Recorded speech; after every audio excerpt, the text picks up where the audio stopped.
Hi കൂട്ടുകാരെ, ഇന്ന് നമുക്ക് USSന് സോഷ്യൽ സയൻസ് ഭാഗത്ത് നിന്ന് ചോദിക്കാവുന്ന കുറച്ച് പ്രധാനപ്പെട്ട ക്വസ്റ്റ്യൻസ് ഡിസ്കസ് ചെയ്യാം.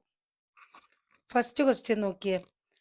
ബൽവന്തറായ് മേത്ത കമ്മിറ്റിയുടെ ശുപാർശ പ്രകാരം ഇന്ത്യയിൽ ആദ്യമായി പഞ്ചായത്തി രാജ് സംവിധാനം നടപ്പിൽ വന്ന സംസ്ഥാനം. Based on the recommendations of the Balwantrai Mehta Committee, the Panchayati Raj system was first implemented in India in which state? Balwantrai Mehta കമ്മിറ്റിയുടെ ശുപാർശ പ്രകാരമാണ് ഇന്ത്യയിൽ ആദ്യമായി പഞ്ചായത്തി രാജ് സംവിധാനം നടപ്പിൽ വന്നത്. അങ്ങനെ നടപ്പിൽ വന്ന സംസ്ഥാനം ഏതാണെന്നാണ് ചോദിച്ചത്. ആൻസർ എന്താണ്? രാജസ്ഥാൻ. Next question. പഞ്ചായത്തി രാജ് സംവിധാനം ഭരണഘടനയുടെ ഭാഗമായത് ഏത് ഭേദഗതി പ്രകാരമാണ്? പഞ്ചായത്തി രാജ് സംവിധാനം ഭരണഘടനയുടെ ഭാഗമായത് ഏത് ഭേദഗതി പ്രകാരമാണ്? വിച്ച് കോൺസ്റ്റിറ്റ്യൂഷണൽ അമെൻമെന്റ് made the Panchayati Raj system a part of the Indian constitution? ഏതാണ് ഭരണഘടനാ ഭേദഗതി? 73rd കോൺസ്റ്റിറ്റ്യൂഷണൽ അമെൻമെന്റ് ആണ്. 73ാം ഭരണഘടനാ ഭേദഗതിയുടെ ഭാഗമായിട്ടാണ് പഞ്ചായത്തി രാജ് സംവിധാനം നിലവിൽ വരുന്നത്. Next question. Democracy is a government of the people by the people and for the people. Who said this? ജനങ്ങൾക്ക് വേണ്ടി ജനങ്ങൾ നടത്തുന്ന ജനങ്ങളുടെ ഭരണമാണ് ജനാധിപത്യം എന്ന് പറഞ്ഞത് ആരാണ്?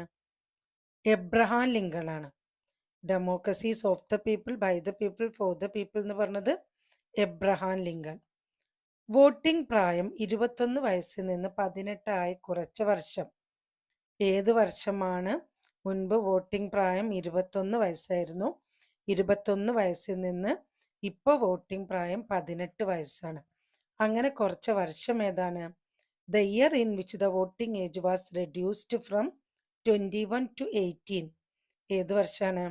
1989. നെക്സ്റ്റ്. ഇന്ത്യയുടെ മുഖ്യ തെരഞ്ഞെടുപ്പ് കമ്മീഷണറായി പ്രവർത്തിച്ച ഏക Malayali. Who was the only Malayali to serve as the chief election commissioner of India? ഇന്ത്യയുടെ മുഖ്യ തിരഞ്ഞെടുപ്പ് കമ്മീഷണറായി പ്രവർത്തിച്ച ഏക മലയാളിയാണ് TN Seshan. Answer TN Seshan.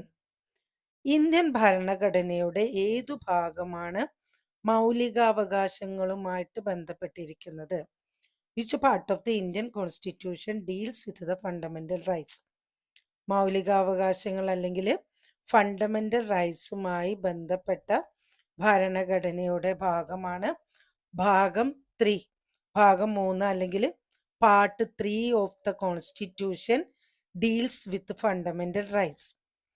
Indian ഭരണഘടനയിലെ കൺകറന്റ് ലിസ്റ്റിൽ ഉൾപ്പെടുത്തിയിരിക്കുന്ന വിഷയങ്ങളിൽ നിയമനിർമ്മാണം നടത്താൻ കഴിയുന്നത് ആർക്കാണ്? നമുക്ക് സ്റ്റേറ്റ് ലിസ്റ്റ് ഉണ്ട്, യൂണിയൻ ലിസ്റ്റ് ഉണ്ട്, കൺകറന്റ് ലിസ്റ്റ് ഉണ്ട്. ഇതിൽ കൺകറന്റ് ലിസ്റ്റിൽ ഉൾപ്പെടുത്തിയിരിക്കുന്ന വിഷയങ്ങളിൽ നിയമനിർമ്മാണം നടത്താൻ കഴിയുന്നത് ആർക്കാണ്? The concurrent list in the Indian constitution contains subjects that can be legislature upon by. Concurrent list എന്ന് പറഞ്ഞാൽ സെൻട്രൽ ഗവൺമെന്റും അതുപോലെ സ്റ്റേറ്റ് ഗവൺമെന്റിനും ഒരുപോലെ നിയമനിർമ്മാണം നടത്താൻ സാധിക്കുന്നതാണ്. അപ്പോൾ ഏതാണ്? Both the union and the state governments. കേന്ദ്ര സംസ്ഥാന സർക്കാരുകൾക്കാണ് കൺകറന്റ് ലിസ്റ്റിൽ തീരുമാനമെടുക്കാൻ കഴിയുന്നത്.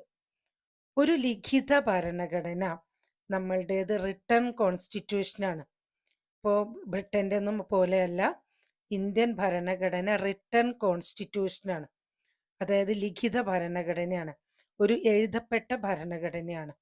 ഒരു ലിഖിത ഭരണഘടന എന്ന ആശയം ഏത് രാജ്യത്ത് നിന്നാണ് ഇന്ത്യ സ്വീകരിച്ചത്? From which country did India borrow the idea of A written constitution? നമ്മളുടെ ഭരണഘടനയുടെ പല ഭാഗങ്ങളും പല തത്വങ്ങളും നമ്മൾ പല രാജ്യത്ത് നിന്ന് കടമെടുത്തതാണ്. ഒരു ലിഖിത ഭരണഘടന എന്ന ആശയം എവിടുന്നാണ്? യുണൈറ്റഡ് സ്റ്റേറ്റ്സ് നിന്ന് കടമെടുത്ത ആശയമാണ് റിട്ടൺ കോൺസ്റ്റിറ്റ്യൂഷൻ അല്ലെങ്കിൽ ലിഖിത ഭരണഘടന.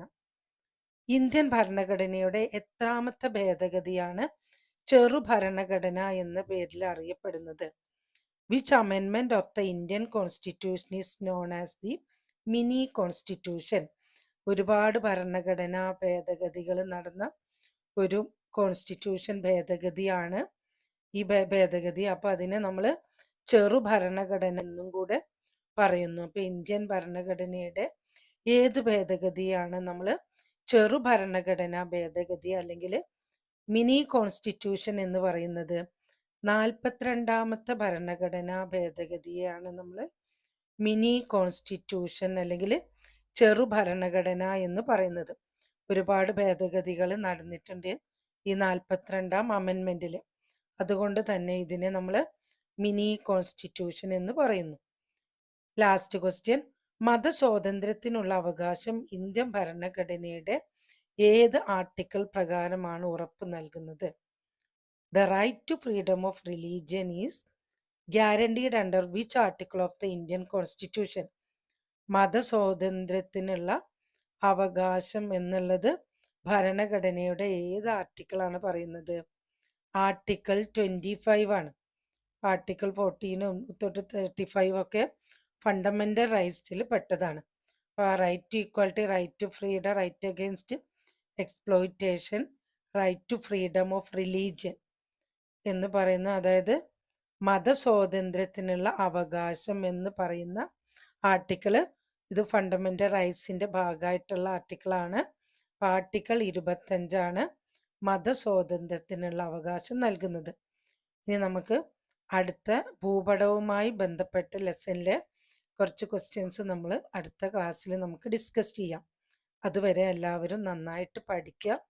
ടെക്സ്റ്റ് ബുക്കിൻ്റെ ഉള്ളിലേക്ക് ഇറങ്ങി ചെന്നിട്ട് അല്ലെങ്കിൽ ടെക്സ്റ്റ് ബുക്കിൻ്റെ ചെറിയ ചെറിയ ബോക്സുകൾ എല്ലാ ഭാഗവും നന്നായിട്ട് ശ്രദ്ധ കേന്ദ്രീകരിച്ച് പഠിക്കുക.